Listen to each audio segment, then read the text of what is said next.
Hey there, I'm Keenan, and this is the Clear English Corner. In this lesson, we're going to practice phrases to open a business meeting when you're in charge. Sometimes it can be hard to know the right things to say to get things going smoothly when you're leading the group. So by the end of this lesson, you'll feel armed and ready with go-to phrases that you can use to open your meeting like a pro. Let's dive in. Typically, when everyone is first arriving at a meeting, especially if the meeting is online, you want to allow a few minutes for everyone to get settled in or for everyone to get logged in. As people enter the room, I like to say, "Hello, so glad to have you here. We're going to just wait a few minutes and let everyone get logged in, and then we'll begin." Also, if it's a virtual meeting, especially, I like to say hello to people by name so that they know that I see them and that I can acknowledge their presence. You know, just like, "Hey Mario, how are you? Hi Aneta, good to see you." Sometimes a few minutes of small talk might happen back and forth here for a bit, but you want to keep that short and limited. You don't want to get sidetracked. So you can transition to beginning your meeting by saying something like, "Well, it looks like everyone's here, so let's get started. Looks like everyone's settled and we have a lot to cover today. So let's dive in." So now as you begin your meeting, the very first thing you want to do is welcome your group and make introductions. You can welcome your group by saying, "Welcome everyone, and thank you so much for being here." If your group doesn't know you, you'll of course want to introduce yourself. Keep this simple just by sharing your name and your position. So for example, I'm Keenyn Rhodes, founder of the Clear English Corner. So all together, this would sound like, "Welcome everyone, and thank you so much for being here this afternoon. I'm Keenyn Rhodes, founder of the Clear English Corner." Or, "I'm Debbie Davidson, head of international marketing at Cerner." A quick tip on sharing your name. So instead of saying, "My name is," just use I'm Keenan. It's the more simple and straightforward way to share your name. Then, if your group is familiar with each other and there are new people, or maybe you have a guest speaker, you will want to introduce those new people. You can use phrases like, "I'd like to introduce," or "I'd like to welcome." You could also say, "Please join me in welcoming," or "You may not have met." So for example, I might say, "I'd like to introduce Maria Gonzalez. She joined our development team last week. She brings loads of experience designing innovative solutions, and we are thrilled to have her here. Please join me in welcoming Victor Kurtz. Victor is a continuous improvement consultant, and he's going to be sharing his expertise on streamlining systems with us today." If the group is new to each other, you may want everyone to briefly introduce themselves. You can open introductions by saying, "Before we begin, let's introduce ourselves. If you could just share your name and your division." Lee, would you like to start? Once you've welcomed and introduced your group, you want to state the objective or the agenda for the meeting and the duration. A meeting without a clear objective or agenda can feel purposeless or pointless. Everyone hates pointless meetings. So you want to be sure that you're clear on your objective and your outline of how the meeting will proceed. You want to let people know how long the meeting is intended to be.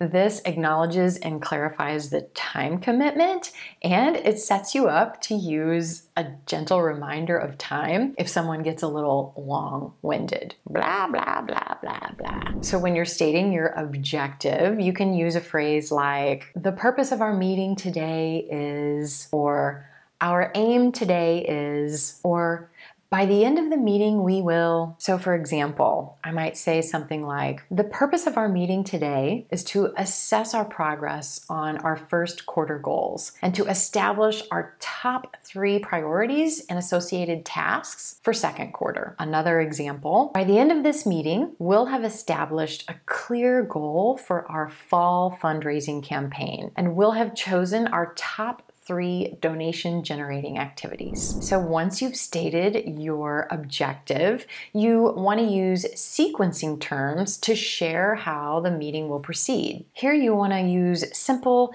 sequencing language like first, then, and we'll wrap up with, side note, wrap up is a phrasal verb that means to end, to wrap up, to end. Another example of sequencing language would be to begin or to start, then, and we'll conclude with putting this all together. It would sound like this. To begin, we'll review our top donation generating events from last year. Then Tony will present the proposed events for next year and the projected gain of each. And we'll wrap up with a vote on which 3 events to move forward in planning for the new year. Another example. First, we'll review production numbers for the past 3 months. Then we'll analyze potential causes for the apparent shortages. And we'll conclude by generating an action plan to address these inefficiencies. Once you've shared the progression of the meeting, you can use a transition phrase to move on to the first topic. So for example, you might start by asking for updates or developments. Let's start with an update from finance. Sophia, can you give us a summary of revenue versus spending year to date? First, let's look at changes in the new hire process. David, can you tell us how the associate onboarding project is coming along? Or you might need to make sure that everyone has pertinent documents. So you might say something like, has everyone received a copy of the accident analysis report? Does anyone have any questions?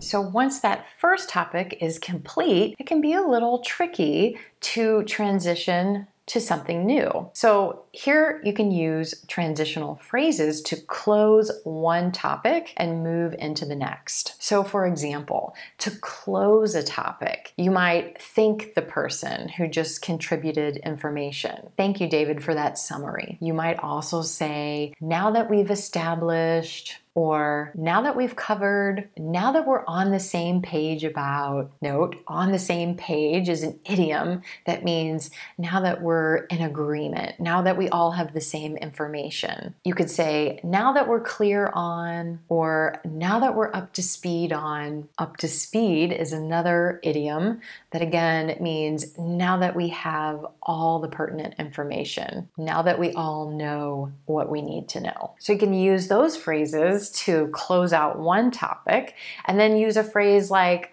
let's move on to, or the next item on our list is, you could say, let's continue by, or we can now move to, or maybe next, let's talk about. So again, bringing this all together. So you use a closing phrase like, now that we're up to speed on, and a transition phrase like, we can move on to. So bringing it all together, some examples. Now that we're clear on our numbers year to date, let's move on to projections for next quarter. Now that we're on the same page about training objectives, let's discuss delivery. Now that we've established our biggest money makers from last year, let's move on to ideas for fundraising for this year. Thank you, Victoria, for clarifying the anticipated attendance numbers. The next item on our list is to decide the location of the conference. So there you have it. Let's recap these steps to smoothly opening a business meeting. First, you want to welcome your group and make introductions. Then you want to state the objective or the agenda for the meeting and the duration. Then you want to use sequencing terms to share how the meeting will proceed. You'll then use transitional phrases to move to the first topic. And then as your meeting progresses, you'll continue to use transitional phrases to close one topic and move into the next. So now you have 5 simple steps to open your next meeting like a pro. I hope the lesson has been helpful. Be sure to come on over to the Clear English Corner website for tons more free lessons and pronunciation practice resources. As always, thanks so much for tuning in, and I'll see you next time.